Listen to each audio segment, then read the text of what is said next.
Hey everybody, still wishing I was shorter 110 here. As you may know, I have the Lexmoto LXR380 on loan from Lexmoto at the moment to do a review on, and part of the review I wanted to try it with a louder exhaust, because this is the stock exhaust and it sounds okay but it's not that loud.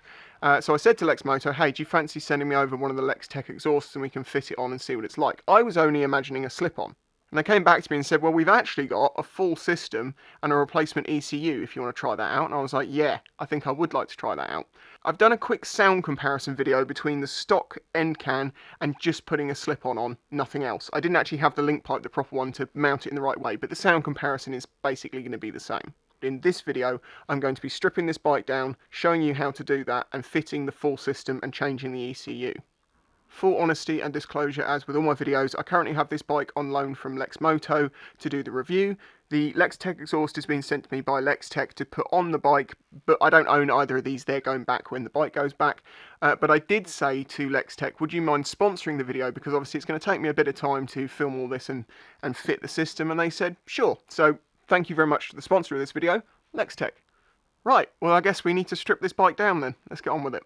I did a dry run yesterday and took all of the bodywork off and put it all back on again. The reason I did that is because I wasn't given any instruction manual, and I wanted to find the best way of taking it off, and I actually am really glad I took the time to do that, because I found a couple of tricks that will make your life a lot easier. One of the nice things about this bike is all this bodywork, you know, all this, both sides, comes off with just a handful of bolts. But my advice is to do those in a particular order just to make your life a little bit easier. So I'll show you them in turn, but there is basically a bolt here, here, here, one underneath, one at the front, one here, right there, and there's also a screw up in this bit here. That's really important that you take that one screw out, because it's all clamped up there, but it isn't immediately obvious that that one is holding it on. Okay, so as I mentioned, there is a screw here on both sides that you must remove to take this side panel off. It actually is very important that you do this, because this piece of plastic here that doesn't come off when you take the side panel off actually goes between the two skins of the side panel, so it all locks together. So it's very important to take this one out. I'll be putting my bits in a little box just so I make sure I don't lose any of them, and then I know that I've put them all back at the end. But if you want to make your life slightly easier, what you can do is write out on a piece of paper where each screw came from and put it there, and then you'll know where it came from. Okay, so we've taken the screw out of each side. Okay, the next bolt that I suggest you take out is the one directly underneath the bike here, which actually has a nut on the top of it to reach in with a spanner, with a 10mm, and then use your Allen to undo it. So you've got those from underneath the bike. Then take out this one here. You might have to move the wheel sideways to get access to it.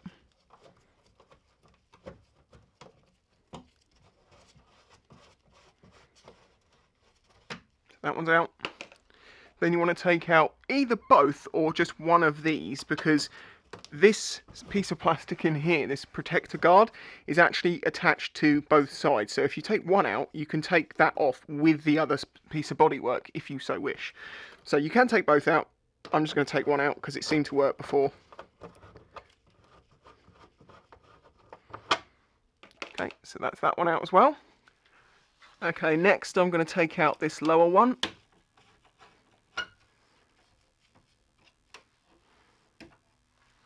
Then we need to take out this one. Now on this bike, because it's been used to develop this bike, it's had the fairings on and off a few times, and someone's obviously damaged the fairing behind this screw. It actually hasn't made any great difference to it holding on, but it does mean that this one isn't quite as it should be. There we go. Okay, so we've taken the screws out, we've taken the one underneath out, the one in the front, the one here, we've taken the one out of here, and we've taken the one out of here, which means this entire panel is now being held on by one, which is this one down here. So when I undo this one, I am going to hold onto the fairings. Not that it's going to jump off, because there are pins along here that you have to pull apart. Come on, there we go. Okay, so as you can see now, this is all moving. You need to unlatch the two halves. On the underneath of the bike, there's two pieces that kind of overlap each other underneath. That's what that bolt directly through the middle is holding together, and the one on the front. So you need to get those to unhook. And they appear to have done that, because look, it's moving around. And everything is free, apart from these pins along here. Now these are just like push pins, friction pins. There's no catches on them, it seems, so you have to kind of just pull it. But be very careful. There you go, so that's popped. But don't be tempted to grab back here and just pull, because you'll snap it. You want to just go along and gently give it a pry. Even go put your hand on the inside through the top of the bike and push them from the other side. Okay. And you need to unhook.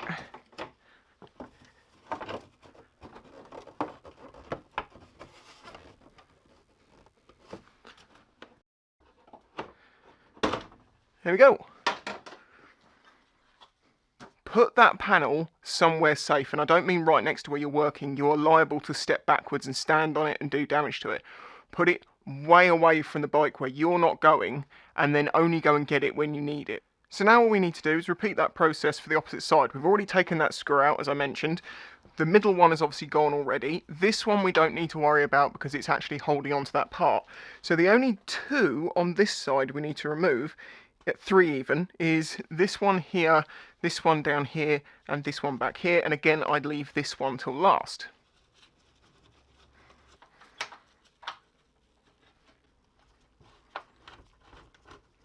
So again, like the other side, we're now completely detached apart from these pins. Again, don't try and flex it too much. Push from the right area on the back. You have to give it a bit of a wiggle. There we go. See, this is a very precarious point where it's half the pins are out. Come on.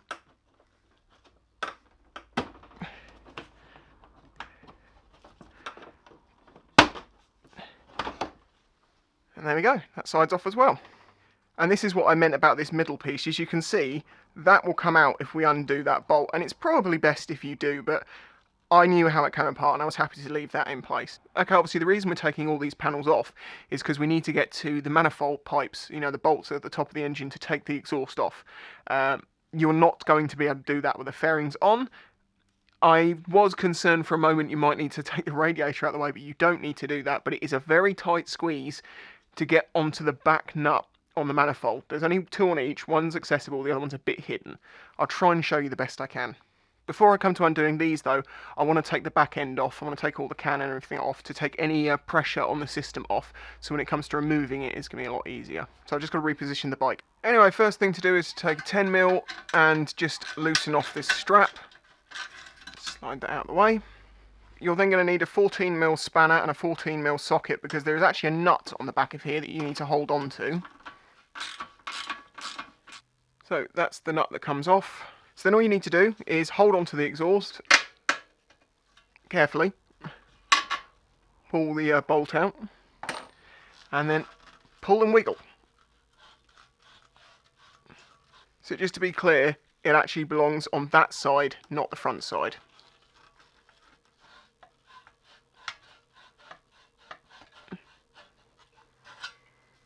Oh. This thing is really heavy. When I show you the new exhaust, I'm actually going to get the scales out and I'm going to see how much this weighs compared to the new one, and I'll also do a weight comparison of the full old system and then the full new system, because I bet you there's a big weight saving there. Again, put this to the side somewhere safely that you're not going to stand on it, drop it, scrape it. Okay, so moving down the bike, we have a 12mm that we need to loosen off here. Just check the other side. There is actually a nut on this as well. So I'm going to take the nut off the back and the washer and just leave the bolt in loose for now, just so everything's held in place while I undo all the straps. So nut and washer off the back, just pop the band off, put that in our box as well. Continuing on down the line, need the 10mm back to loosen these off.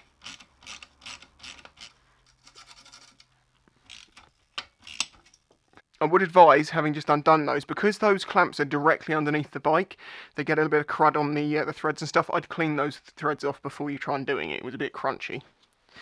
Okay, so the only thing holding that on is its friction fit onto there and the bolt supporting it.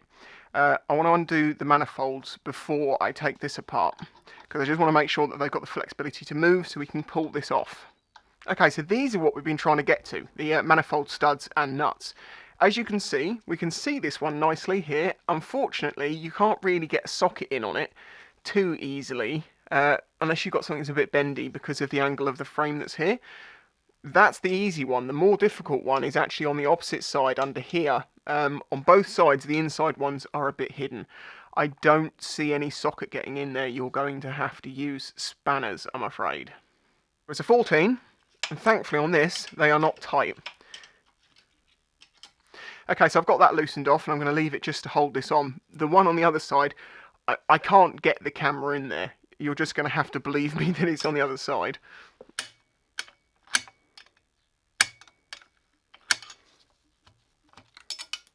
Okay, I've got that in and that off.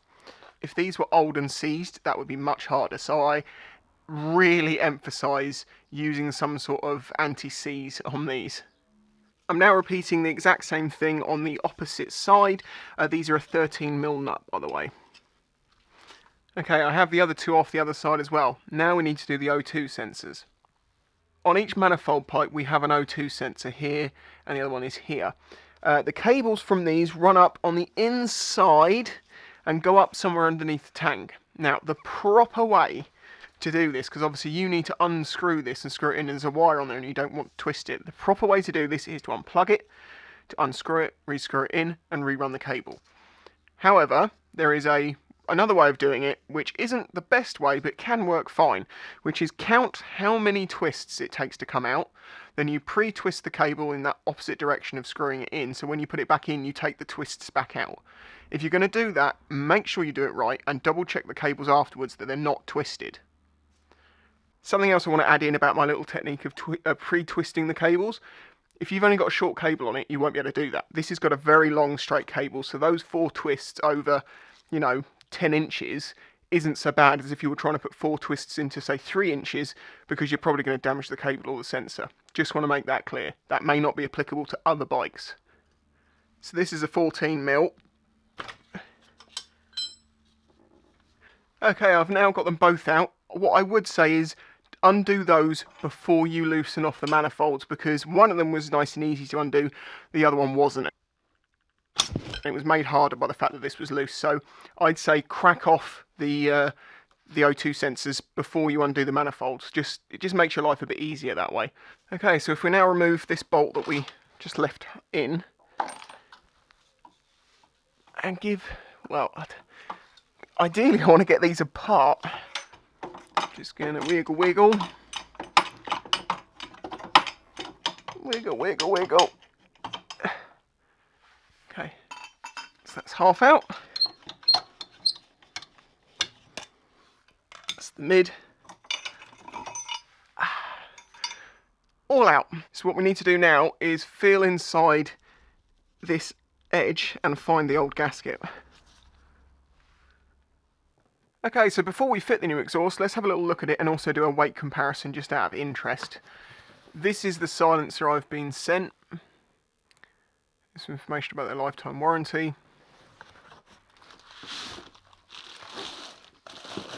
So there you go, there's the silencer they've sent me. As you can see, it's this what looks like a brushed stainless steel with a carbon fibre end cap and a removable baffle. You will notice a couple of grubby fingerprints on it because I have already fitted this, obviously, when I just tested it as a slip-on. But yeah, that's the silencer.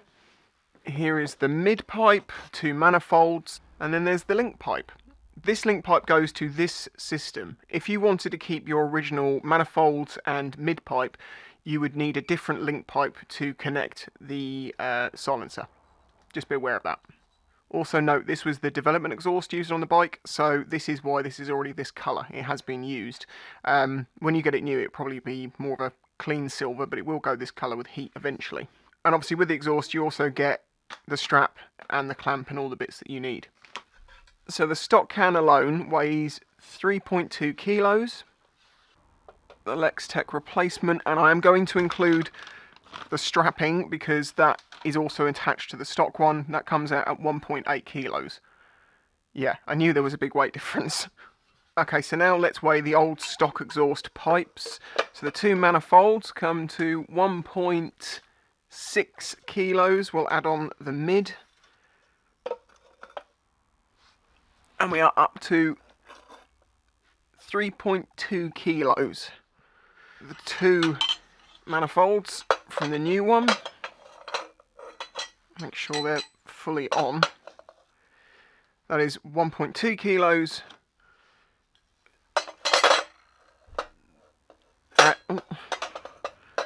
Balance the mid, that is 2.1 kilos.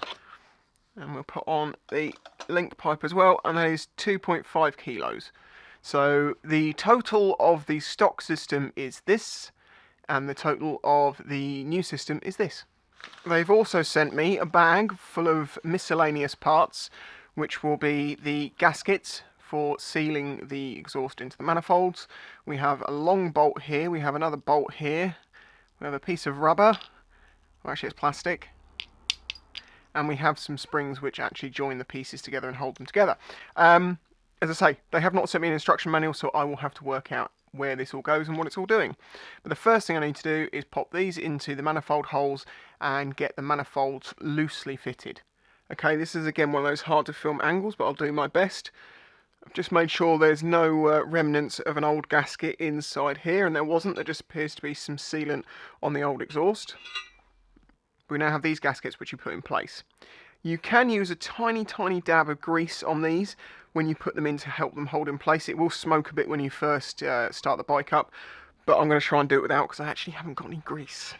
So we need to get that gasket up inside the port, and of course, as I say, it wants to just fall out. There we go, I've got it pinned now. So I've just popped the nut on very loosely to hold that. I'm going to try and do the same with the inner one. Okay, so I've got the gasket in, I've got the flange up against it, and I've put the nuts on, but I've put them on very loosely. So this is just hanging here, and that's just holding the gasket in there. It's not crushing it yet, because we do need to crush it down a bit. I now want to repeat the other side. We've basically got everything on as loose as we can. And if you're trying to work out which one is left and right, well, if you work out what the top is, and you know that the O2 sensor faces inwards, you should be able to work out where it's supposed to go. So this one is the left one. Okay, so I just repeated what I did on this side on the other side. So these are both very loose, just hanging there, and they're just holding the gaskets in place. Because now we need to get the mid pipe in. The reason you want to make sure it's already loose is to get this together. If you gently, loosely, like rattle it together, it should just slot in. If you try and jam it, you'll jam one thing that will then jam the other, and then you'll be in a situation where you can put loads of force on it and it won't budge. The answer to getting these in is to gently jiggle and gently go. Now, I asked Lextek what their opinion is on whether this needed sealant or not, and they said they didn't seem to have any leaks without using sealant, but I have some, so I'm going to use a very small amount of fire gum just on the outside of here, so when it slots together it's got a little bit of sealing material in there to try and aid the seal. So I'm just going to use some of this exhaust assembly paste. I find because you don't use much of this and the tube lasts a long time, give it a really good shake, give it a squidge, give it a mix up to try and mix everything that's in here together, because I find that sometimes it doesn't come out the consistency you would expect. So then we take the mid pipe and start just gently working the exhausts in. If you get any of the sealant on your fingers, wipe it off before you keep going, otherwise you're just going to have fingerprints everywhere. Hey, that paste has actually really helped slide things together. Now Lextek supplied me, as I say, with a bag of bolts, and I've worked out that the long bolt is for mounting the actual exhaust can, because that's the right length, because I think this spacer is involved somehow. I'm having to work this out myself. I suspect they'll have some more information for you. But the mid pipe mounting bolt didn't seem to want to go in right, and I've noticed they've included this thinner one, and I think this was their solution for their development exhaust. Remember, this is very much the development one, so things get changed with iterations as things get tested. This is why it was tested, so I assume, because it fits, that goes through there, it's the right length, and I just need to stick a nut on the other side. When I put this on, the final time when I'm going to tighten this down, I'm going to use some thread locker on it, and that will mean that it won't vibrate loose, and also that it won't seize. Obviously, even if this fell out, once everything else is on, it's not going to fall off the bike, but it's worth doing the job right if you can. So our link pipe has got two ends, one with splits, one without. The one with splits goes over this part of the exhaust, and then you have your strap on there. I always like to make sure that the bolt is on the outward side when you do these up. It just makes your life easier later down the road. And we'll have to work out the twist of that. You need to make sure that the piece of rubber that comes with the strap is wrapped around the strap so there are no sharp edges sticking out. So the inside, it's all rubber. And then you want to slip that over into, you know, just anywhere really for now, because you don't know where it's going to want to live. Then don't forget to take your clamping strap, put that over here, and then I'm going to work out where this wants to sit. Okay, so with more wiggling, as you can see, it's getting closer and closer to where it wants to be. It would seem to me that this spacer goes here, and this bolt goes through here. Okay, well, I've got it to fit. It took a lot of wiggling and jiggling and trying different hardware in different places from what they sent me, and I was like, okay, this is the solution that works. The spacer goes in here, the longer bolt's here. That's held in place, not tightly. Same, this is tightened down but not hard. It's just to get it roughly in the right place so we've still got movement. I'm going to pop the springs on the manifold mid-pipe connection under here that just hold it together, and then I need to start tightening up the manifold, and then once that's about there, tighten up the mid and just sort of evenly tighten it. But the last thing I worry about is this and this, because there's a bit of play here. I want to get that first bit right and it's sitting comfortably on the bike. Okay, so we've got these little springs to put in. You can actually get special tools called spring pullers to help you with this. I don't actually own one, so I need to hook that onto there. There's one hook here, one on the other side, and there's a single hook they both connect to. So you basically just hook it on there, and you can do this with pliers like this. And you pull, and let go, and that's just going to hold it together. Okay, so now the springs are on. I'm just going to give that a jiggle and let them seat themselves a bit. Okay, so this is the bit I've been kind of dreading because I can't really get any tools in here. It's very difficult. This is one of those jobs where you do like quarter of a turn, flip the spanner, quarter of a turn, flip the spanner. There is an angle in here that a normal spanner fits, as it turns out. I didn't find this before. So, not quite as bad as I thought previously. Okay, so I've got the inner one nipped up.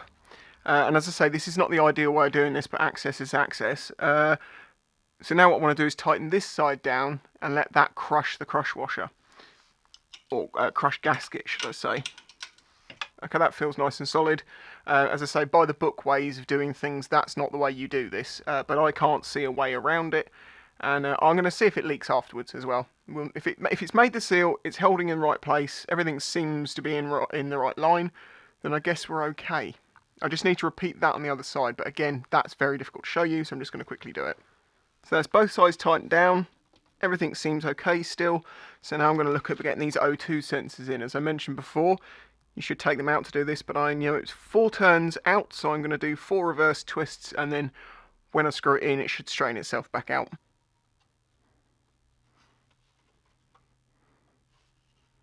Okay, they're back in, and the cables are straight without twisting them because I've got the right amount of turns.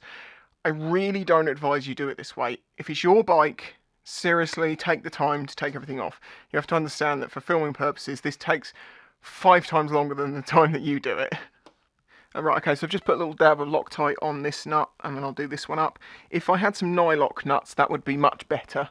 Though they will get quite warm down here, so, don't know. Okay, seeing how much that moves when I tighten that down, I'm not going to tighten it down fully till I get everything on. This joint here is so tight that I think it's probably going to be okay with just the strap holding it, but we'll see. So spacer in bolting. I just went and grabbed a washer because it's much nicer if this has got a washer in it. And then let's get this all lined up where it belongs and sits happy and flat. The nut they've supplied for the back of this is actually a locking style nut, so this should be alright on its own. Okay, so we've got this all nipped up, the front's nipped up, we've just got to do this midpoint.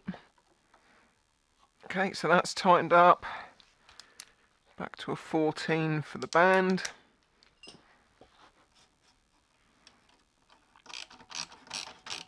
Don't go too mad with these straps, you can damage them.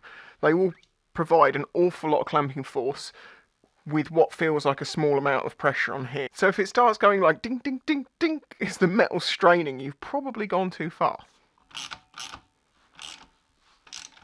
Okay, so this is tight, this is tight, this is tight, that is tight. That's being held together by the springs. I'm now going to just double check the manifold nuts to make sure that they've not become loose as the gaskets have shrunk in a bit, or as it's twisted or whatever. I just want to make sure, because I haven't been able to torque those properly, I need to just make sure they're not going to come undone. Well, it's good I checked that, because both sides did loosen up just a tiny bit. But that will be fine. Okay, so gaskets are in, these are in and tight, those are together, that's been sealed, that's all in place, that's been thread locked, that's got some fibre gum in it up there, that bit's all held together, that's all done, it's done, the exhaust is on. Okay, I just quickly checked it and everything seems to be fine, so what we need to do now is find the ECU, put the new ECU in, then we need to put the body panels back on, and then I can give you a comparison of the sound before and after, and then I'll be doing another video after this, just going out for a ride and seeing what it sounds like, but from what I can say already, it sounds 100 times better. Okay, now we've played the game of find the ECU. It'll either be under the seat, or under here. Well, we have struck unlucky under the seat. We just have a what's that, a charcoal filter of some sort. Okay, it would seem like this is bolted down probably under here, so I imagine these are pull-off panels. You'd like to use something non-metallic to do this, not like this screwdriver. But I'm going to be very, very careful. I'm actually sort of prying on my finger. Come on. Ow! Come on, I trust you'll pop off. Have faith. Yes, I was correct. Getting there. If this isn't how you get the seat off, I'm going to be really annoyed. There you go, that is a close look at these push connectors. As you can see, they just wedge in and pull back out again. I don't really like them that much. There's a lot of force involved, but we have exposed a bolt, which means that that must be what attaches the seat. Looks like a 10. That is indeed how you remove the seat. If that's access to the battery, I don't really like that design that much, but it is what it is. We now have to repeat on the other side. And then, yep, seat pops off. And the ECU is under all that lot. Okay, so this is the ECU. This is like the brain of the bike, and this knows all the maps and stuff for how the engine should run.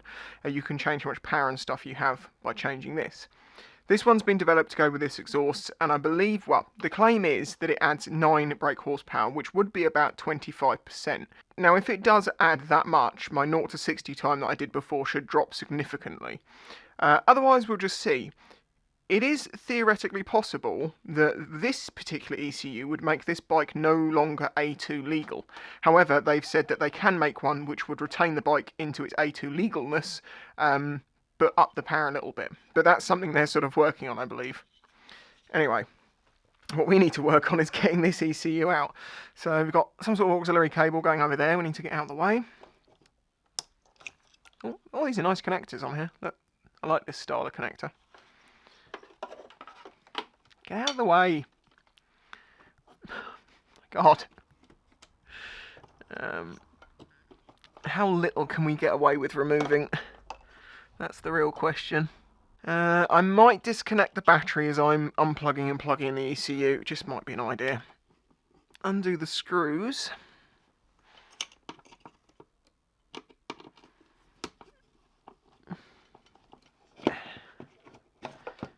Oh yeah, we can get it out without removing too much.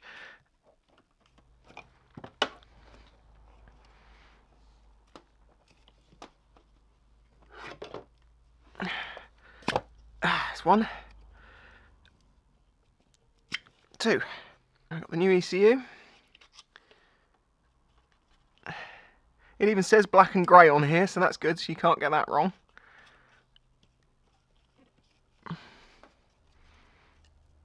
Get those properly seated. Get that back in.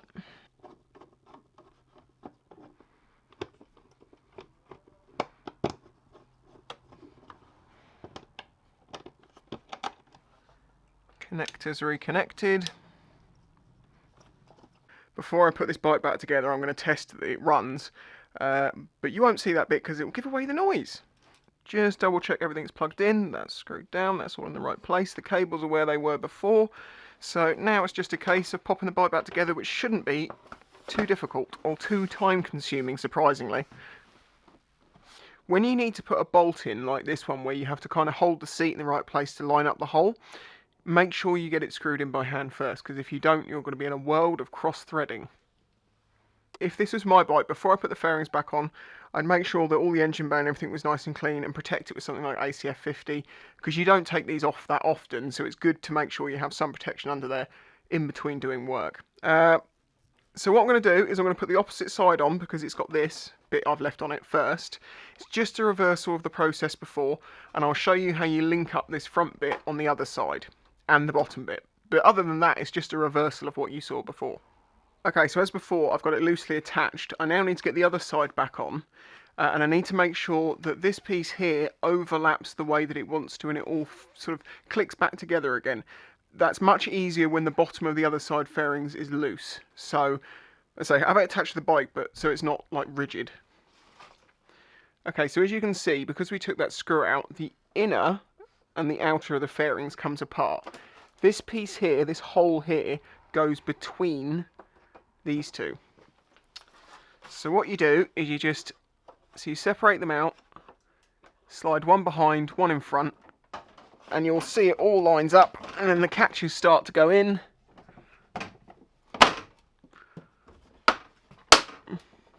Okay, so while I was putting the fairings back on, I came across a problem, which was this piece of fairing was touching the exhaust, and I thought, maybe I've done something wrong. Maybe I put the spacer in the wrong place, and the spacer belongs there, opposed to where I put it with the exhaust here. Well, as it turns out, I actually just needed two spacers, and they forgot to send two. So you need a spacer up here and a spacer down there. I've made something temporary with a piece of hosing for now, so I can test the bike, but they're going to send me out another one of these little spacers to put on there. I don't know if that's a production thing or that that's the pre-production thing, but it kind of is what it is.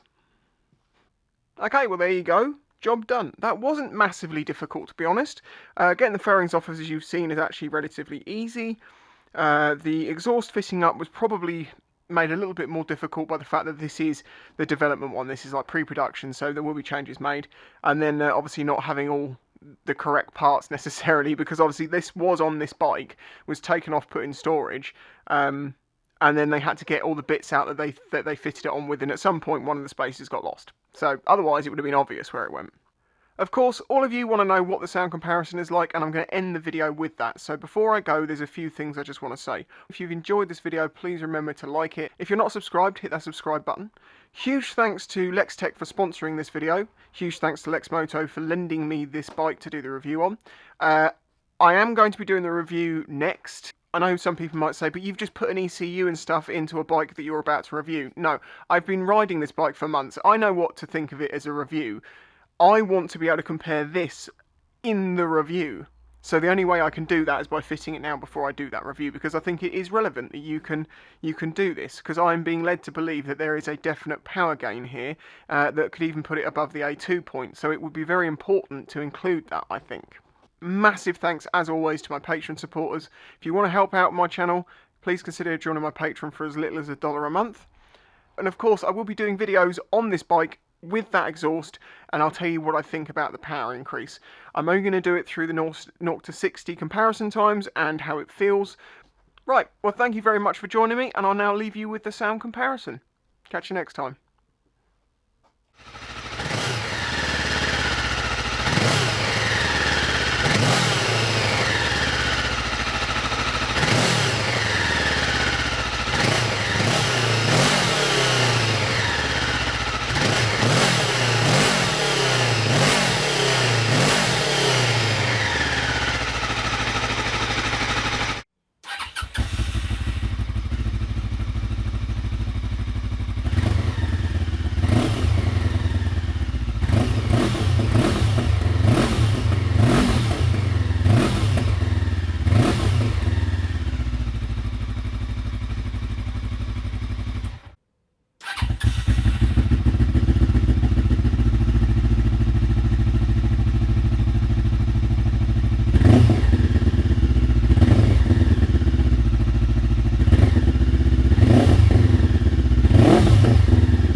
is so much louder that I did actually have to adjust the microphone settings so it didn't blow my microphone up.